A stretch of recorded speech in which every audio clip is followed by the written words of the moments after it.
ihasmath, and today you're going to learn how to describe linear patterns.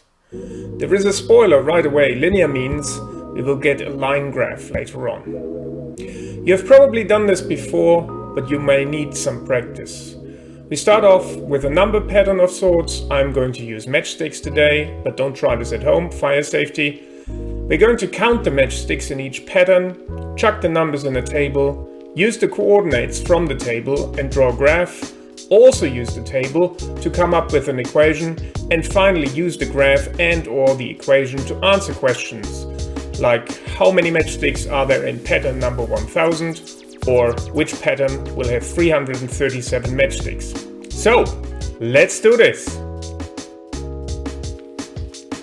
I simply start by counting the matchsticks and writing down that number.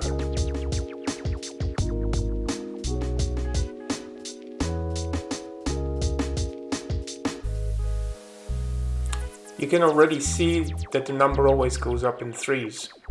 I'm going to take those numbers and put them in the table, so the pattern number will go up 1, 2, 3, 4, 5, and the number of matchsticks is just what I counted. Now, you see that I only have 3 patterns there, but it doesn't really matter.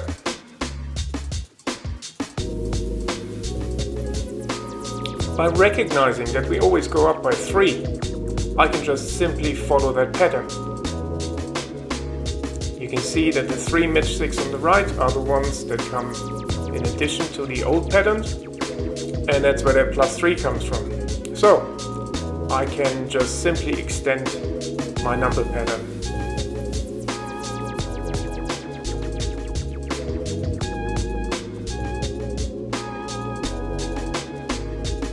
The next step is to put the numbers from the table into the graph.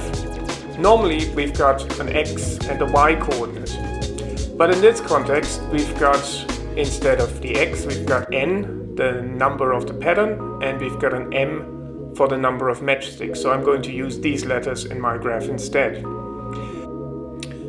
I'm using the n number, the number of the pattern, as the x-coordinate, and the m number, the number of matchsticks, as the y-coordinate. And you can see that 1, 4 is my first point, my second point is 2, 7, so 2 to the right, 7 up, then 3, 10, 3 across, 10 up, and at that point I recognize that actually I just need to go 1 to the right and 3 up every single time. Now the next question is whether to draw a line through the graph. When you decide whether you want to draw a line through the points, you need to think about the context. Is what you're representing continuous or discrete? This depends on what the numbers represent. A discrete variable can only take certain values. For example, the number of tries in a rugby match or the number of people in a room would always be whole numbers. A distance, on the other hand, maybe 3 meters or 4 meters or anything in between. It just depends on how accurate you measure. Our numbers represent the number of the pattern and the number of matchsticks, so they are discrete. They must be whole numbers, and drawing a line through the graph would indicate that the values between the points from the table are also possible, so no line in this case. Okay, we've got the table, we've got the graph, so let's find the equation then. The equation of a line can always be written as y is equal to mx plus c, where m and c explain how the x and y coordinates are connected. There will be other videos going into more detail later. At this point we just need to understand that m represents the gradient that tells us how many matchsticks the pattern increases by, and c is a number that helps us get the first pattern number right. Let's go back to the table. The number of matchsticks increased by 3 each time, so m is equal to 3. It's that easy. Looking at my equation with m is equal to 3, I have y is equal to 3x plus c, or in terms of the patterns and the matchsticks, m is equal to 3n plus c.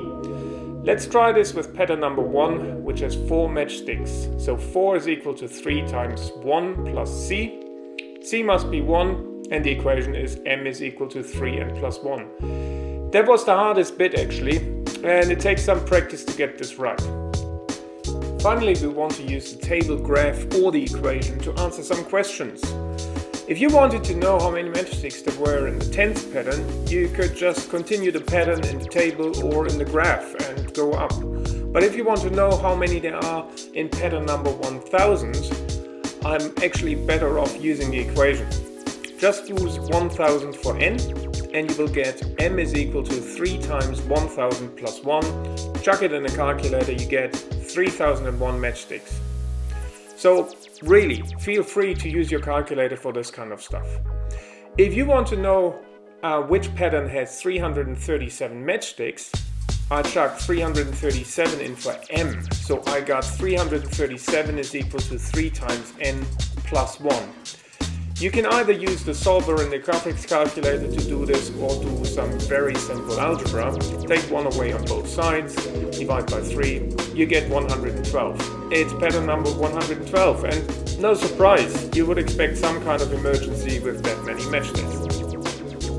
There's a lot going on here, so take your time with it.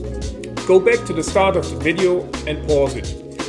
Try to write down the individual steps in your notes, and if you can't remember something, just watch that part of the video again. Finally, don't stress out too much. This video was really an overview of the basic process, and I will spend more time on things like finding an equation or solving an equation with the calculator in future videos. Just make sure you practice the process and get some help where you need it right now.